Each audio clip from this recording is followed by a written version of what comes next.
Hello all. So like I mentioned in class, we're going to just jump around a little bit. I'll try to do the problems that if we were meeting together, that I would do together with you anyway, the ones that just to be careful of things that might be a little different that you want to just look at that you may have some questions on if you were to do this on your own.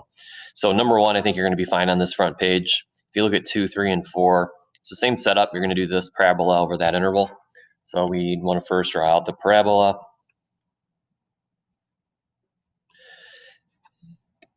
Vertex is up here 4, your or x-intercepts would be 2, -2. You're going to go from a -2 to 1.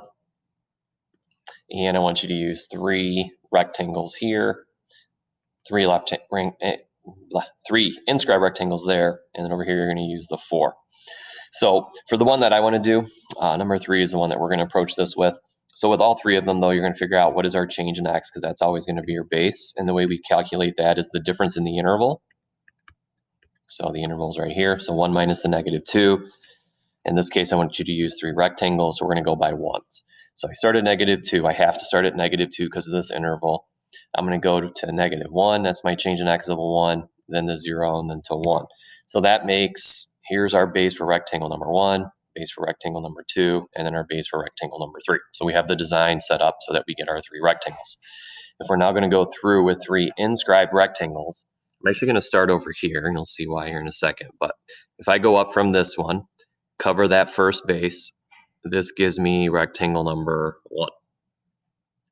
If I want to go inscribed again from right to left, I'm not going to be able to use the right endpoint. So I'm going to switch over here to the left endpoint, cover the second interval, that is rectangle number 2.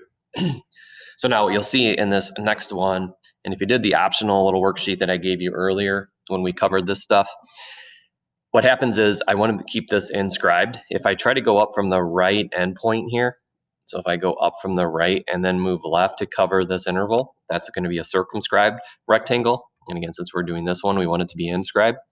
So our only other option is this left endpoint. And what you now notice is the left endpoint just so happens to be the x-intercept. That's where that curve actually crosses the x-intercept. So what we actually end up with here, and this is legal, we end up with a flat rectangle. We have to cover this interval. We have to use a left endpoint to keep this inscribed and cover that entire interval of 1.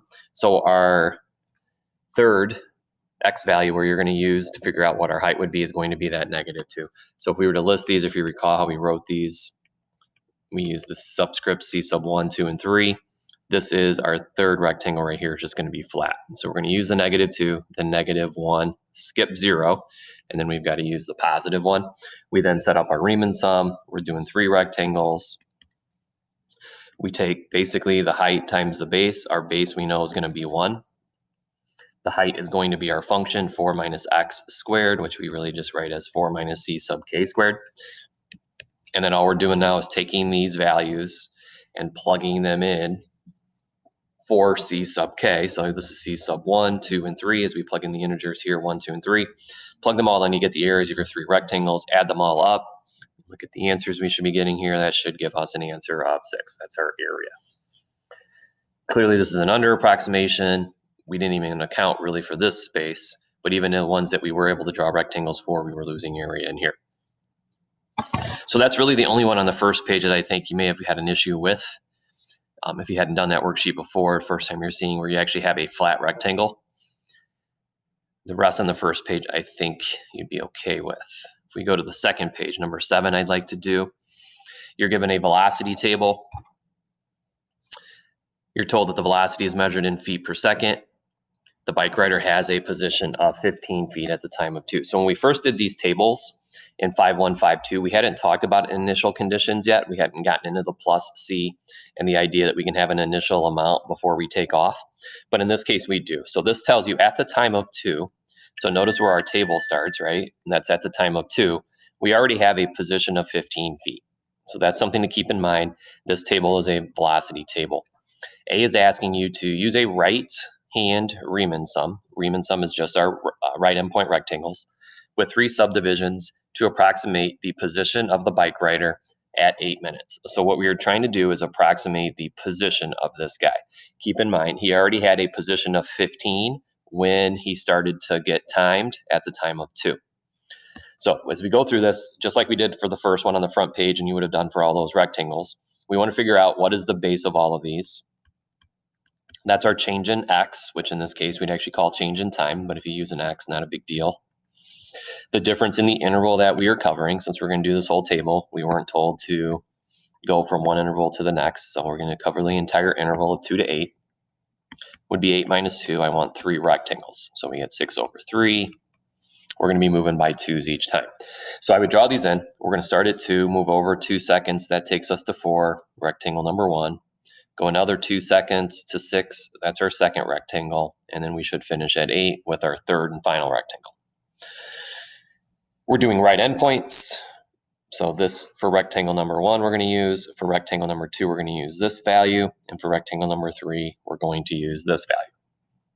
So when we now set these up, what we're going to be doing, you can set up your little sum here. What we're adding up together now is our velocity values multiplied by our changes in time.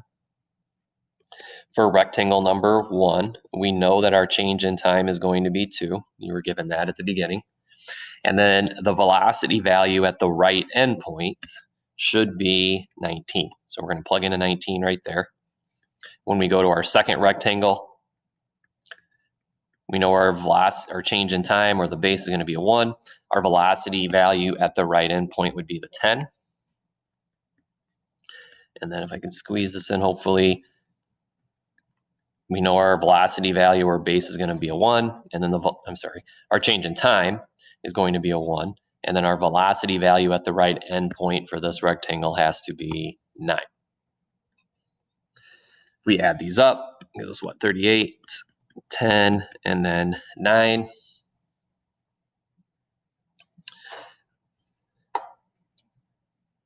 Oh, shoot. All right, just realized I screwed up. Hopefully you guys caught that. These should be 2s. I was wondering why I wasn't getting that answer. We got that right here. So these should all be 2s. So make these into 2s. So then this is 20 and then 18. Now, when you add all those up, that is going to give us 76. But recall, like we would have done yesterday in class, if I ask you to explain what we just found, when we calculate the change in velocity multiplied by our change in time, that just gave us our change in position. So what the 76 simply gives us is the change in position. And then you've always got to put your limits. So we would say from t equals 2 to t equals 8. But you got to keep in mind, this isn't our position at 8 seconds, which is what I was asking you to find. Because when we started at 2 seconds, we already had a position of 15. So we take our change in position, and when we start setting these up in more detail, which is 76 here, I will actually have you write that 15 and then plus the accumulated change. So that 15 that we started at, plus the accumulated change that we just found here, our position would be 91 feet. Okay. So that's that one. First time I've given you one of these tables. Certainly be prepared to do a table, but now we know we can actually give you an initial value here as well, just like we've done with those plus C's in order to figure out what our C's are. Number 8, I like going through number 8 just to make sure we understand that what this always is in terms of when we do an antiderivative, it's the product of 2 and that x. So you can use the graph if you want. Since I'll save you a little time having watched the video, I'm going to do it actually with this here. So what I'm going to do is I'm going to take the 0 here. I'm going to make that my upper limit. So if I do 2 times the difference in x, if my difference in x is 0, then I'd have a product of 0. That integral would have a value of 0. If I change the upper limit to be a 1, now I do 2 times the difference in x of 1. Now my value is a 2. Upper limit becomes a 2 in the next one. So take this 2, plug it in. If I now do 2 times the difference in x, that's going to be a 4. And then so on and so forth. Make this a 3. 2 times the difference in x, that's going to be 6. If we turn this into a 4, 2 times the difference in x is an 8. So if I now graph, so let's come over here and I'm going to create the graph of 2 multiplied by the difference in x, because that's what we did right here. My 0.00, and then the 0.12, 24, 36, 48. If we look at that equation now, haven't we just created the equation y equals 2x? So by finding this product, 2 times the difference in x, that is what is creating that antiderivative. And the reason I point that out, and one person's asked about it this semester in one of our classes, but a lot of people think that dx just drops out. Like, where does it go? And they think I'm only taking the antiderivative of 2, and then the dx must just go away. But what's really happening is we're multiplying the value of 2 and the change in x, and then that product is what's producing the 2x. So the product of our function and the change in x is what's producing our antiderivative. Okay? So I like talking about that a little bit, make sure people understand the dx doesn't just go away. Next one, I gave you some of these, actually these exact same questions, a few of them anyway, on the quiz when we did this. The one that I want to kind of go through and make sure we understand is number 12, where it says find the value. So that's important. Value, value, value, area. If I say evaluate, that means to find the value of. So know which ones I'm asking for. But number 12 I want to do in particular, because if we now look at our limits, and this is easy to miss, especially tomorrow on the test, when you're moving pretty quickly to make sure that you finish on time, it's easy to miss that your limits are flipped here. And there certainly will be a question that tests you on that tomorrow, so that's something to be heads up about.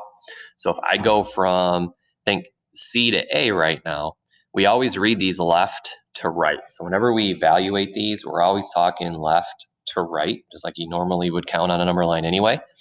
So there's a couple different routes you could take. What I would propose throughout the course of the year, just to make this a standard look, is to always write them from the smaller to the larger. So I would go ahead and flip those. Not that you need to. We talked about we don't necessarily need to as long as you know how to handle that. But I would flip that and then just understand, because I have flipped that we've got to now multiply by a negative. And then we do this normally. So now from here, I'm going to take this -5. I'm going to multiply it by whatever this integral now has a value of. So if I go from A to C, I'm going to have a +4 here. And then recall, even though the 6 is positive when I write it, when we evaluate it, we've got to treat it as a negative value. So we would do the 4, the -6 together would have given us a -2. But because we flipped our limits, or because they were backwards, if you choose not to flip them, we want the negative of that value. That's where the -5 comes from. We end up getting negative, or a +10. So just be careful of that. Like I said, it's easy to kind of miss that when we're rushed for time and you're pressing on a quiz or a test. So just be aware of that for tomorrow. The rest of those I'll leave you. These I'm going to largely leave you all of them. These are what we have spent a ton of time on. We've probably done the most of these. You did a worksheet on these. You did a quiz on these. So I think those we will hopefully be good with. Although 24, let's talk about 24. People often talk about or ask about 24 when the time comes. One of the things I want us to be aware of,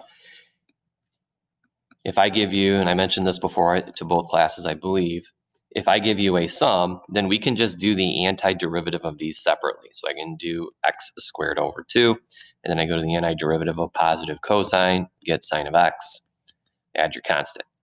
If it's a product though, so let's say I get rid of this now, and let's say I'm multiplying those guys together, we can't do that. It does not equal just x² over 2 times the sine of x. And you could do, and then plus your c. You could try that, right? You could try to test it, take the derivative of this, and there's no chance the derivative of this will take you back to where we started, which is what has to happen.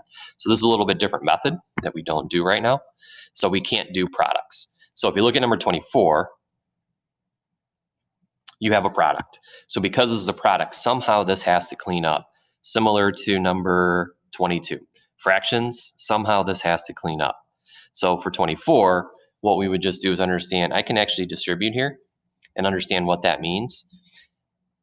the tangent is a sine over a cosine. So if I actually do cosine times a sine over a cosine, the only thing that would be left over for that first term is a sine. If I rewrite the secant, secant is 1 over cosine. So if I take this cosine, multiply it by secant, the cosines really just cancel, leaving us with a 1. Now we can go ahead and do what we did in that previous one that I showed you here. We've created these. They're no longer a product, and they're known antiderivatives. We get negative cosine x plus x, and then plus your constant. All right.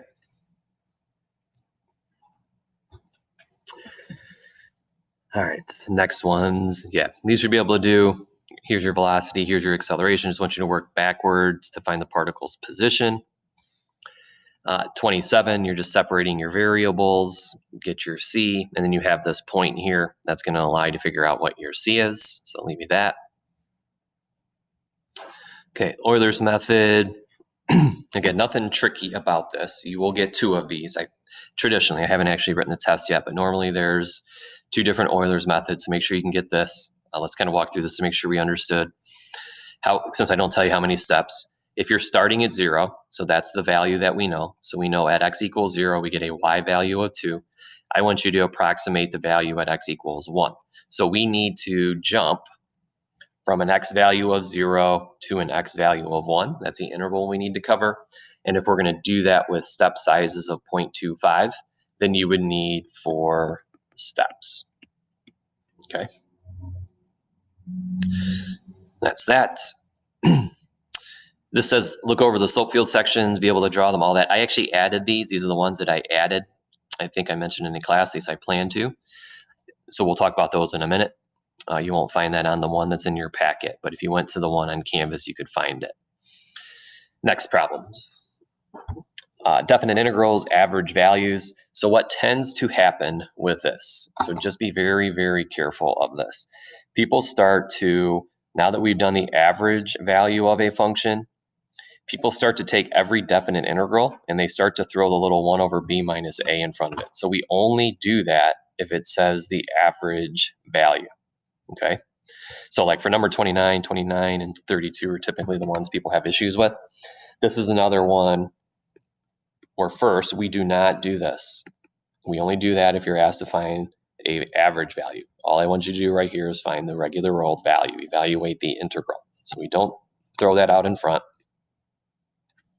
But what we do need to do is what we just talked about. This is a product, and we don't want to do this right now until that has been simplified. If you recognize, though, the first terms are the same, the second terms are the same, and then one is a difference, one is a sum. That's really just a difference of squares. So hopefully we remember the factor form of the difference of squares. So we could FOIL that, combine like terms, but really if we understand the idea of a difference of squares, that function just has to be that, x squared minus 4 over x squared. Then we can go ahead and do that. Actually, let's first bump this up so we know this is 4x to the negative 2. Do our power rule. So we get x cubed over a3. Initially, you would have a minus a 4, and since this had a power of a negative 2, we would get x to the negative 1 over a negative 1, which is then going to make this positive. So I'm going to simplify this real quick. That's kind of messy to plug in right now. So we end up ultimately with the plus, and then 4 over x, and then we're going to evaluate that from 2 to 3. Upper limit gets plugged in first. So if I take a 3, I get 27 thirds plus the 4, or the 3 gets plugged in to the second one, 4 thirds.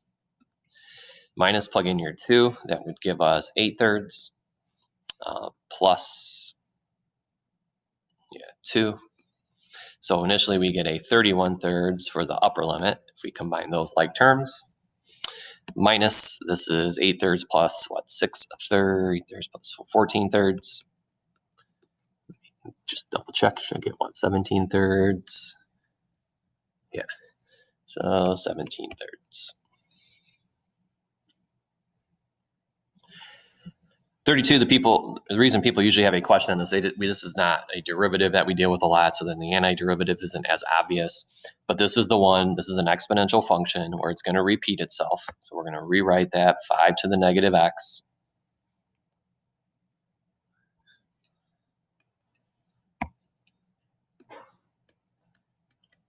And then antiderivative, we divide by the coefficient of this x, which is a -1, as well as the natural log of its base. And then we evaluate that from a -2 to 0.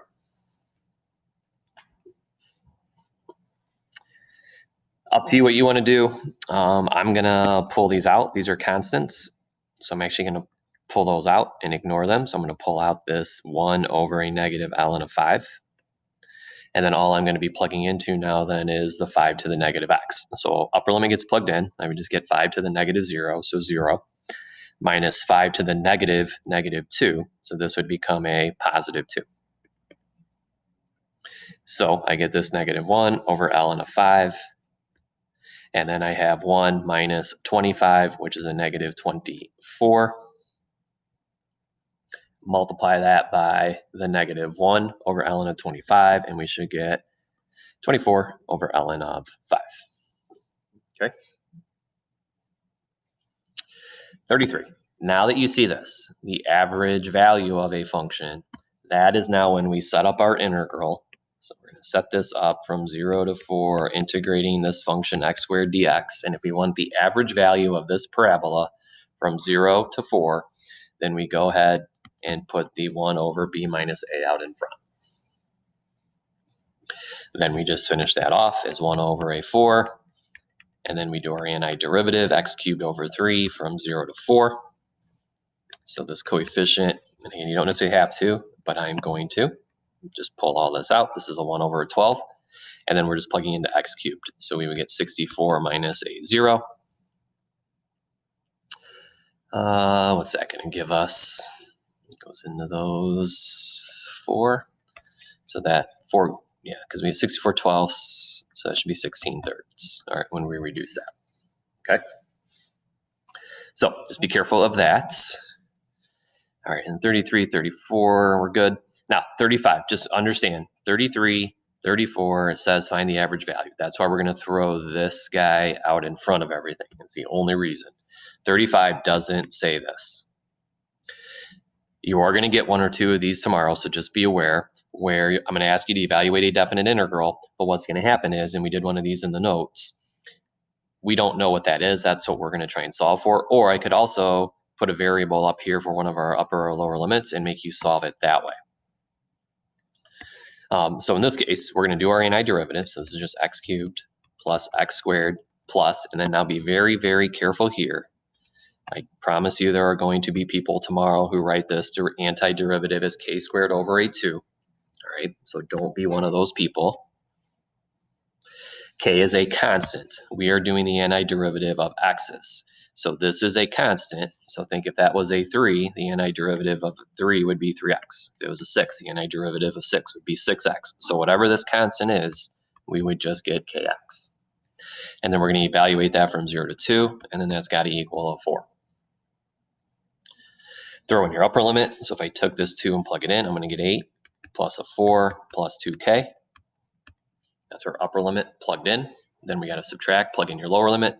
The nice thing, all of these have x's, and we're letting the x become a 0. So the lower limit would just become a 0. And then what should happen with all of these that you're going to get? And again, you will get 1 or 2 of these tomorrow. You ultimately then just get a little equation that you need to solve. So if we now go through, we get 12 plus 2k equals 4. So the 2k is a -8, and then our k ends up being a -4. Okay, so be able to handle this, promise. That's going to be on there.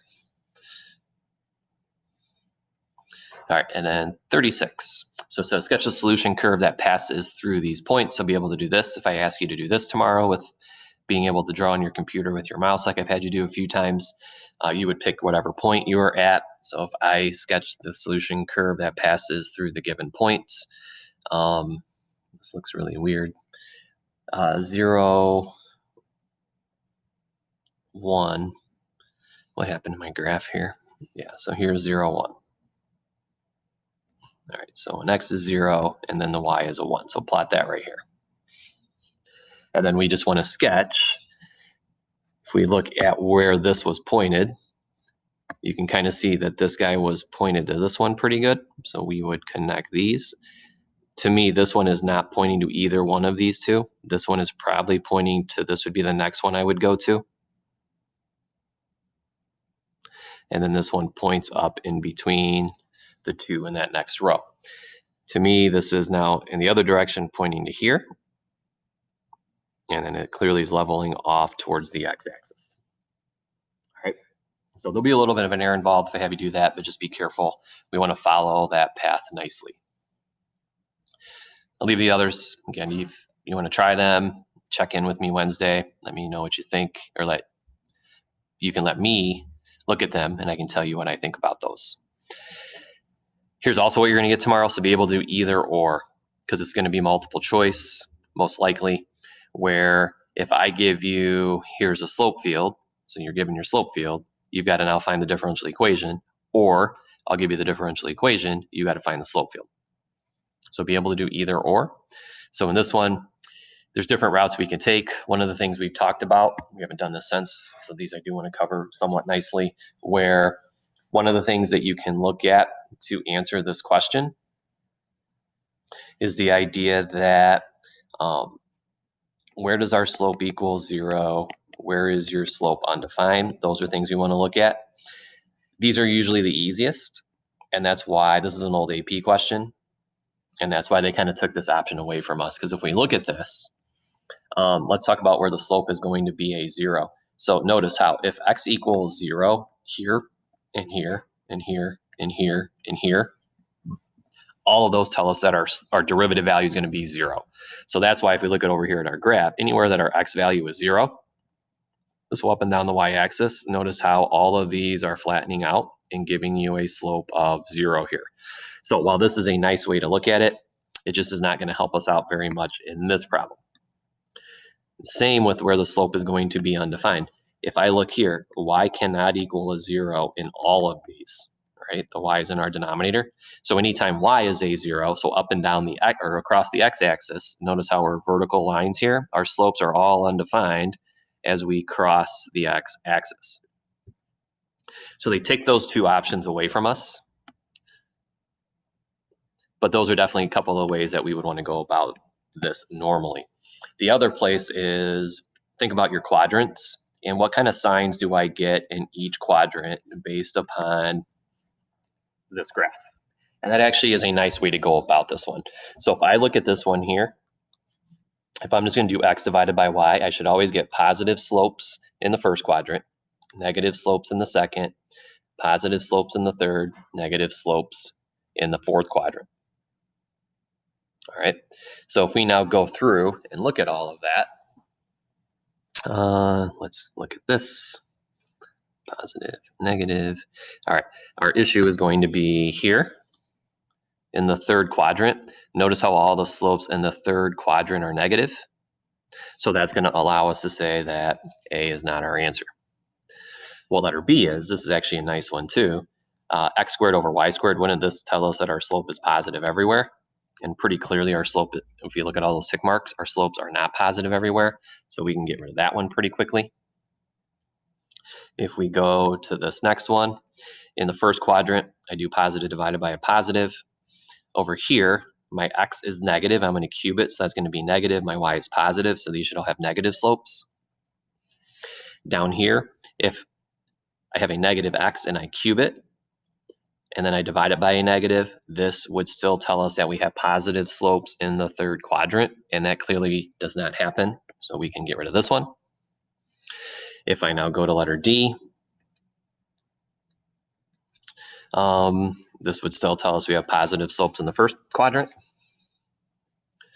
When we move over to the second quadrant, where my x's are negative, I'm going to square that to become positive.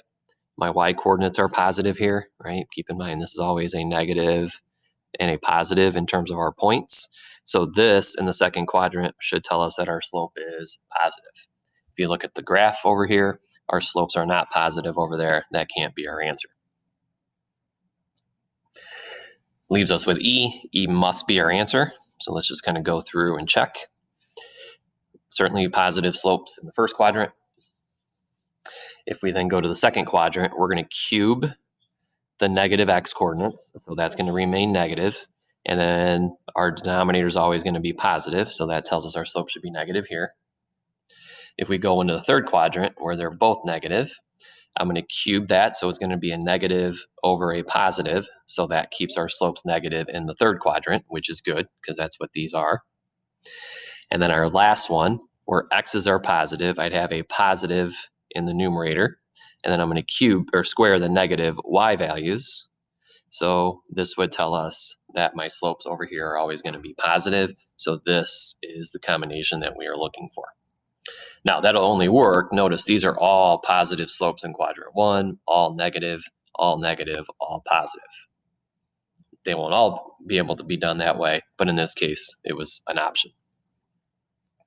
39, normally I would pause a minute, see if you can figure this out. So if you wanted to pause me, go ahead, see if you can figure that out, and then we'll come back. I'm not going to pause because you can control that on your own. 39 is asking which graph shown below is the slope field created by this. So hopefully you are now coming back to me after you have thought this through a little bit. But what was obvious to this one, and this one is a little bit harder now because we're adding these together, x plus a y. So it's hard to identify slopes in each quadrant. You're not going to be able to figure that out. There really isn't going to be any place where our slope is undefined. Nothing would cause this to be undefined. But the nice thing about this is understanding how I could make this equal a 0. All right, the sum of x and y added together must be 0. So to me, what gives this problem away as we look at graph 1, 2, and 3, and you trying to figure what this is this right here. Notice how down that diagonal line, we get all those slopes of 0. And then think about why we would be getting slopes of 0 over there. Because if I come over here, this is the point -1, 1. So add -1 and 1 together, you get a slope of 0. -2, 2. Add those, you get a slope of 0. -3, 3, we get a slope of 0. If I move in this direction, let's come over here to like 3, -3, we're going to get a slope of 0 because that's where when we add those up, my x's and y's add up are going to be positive. Or I'm sorry, are going to be 0. So with that, hopefully that made some sense. If you have any issues with any of the others or anything prior to the review, from the notes, from the homework, anything, catch up with me on Wednesday morning. I'll pop onto our class link early. Okay? So with that, enjoy the rest of your day, and we'll see you guys on Wednesday.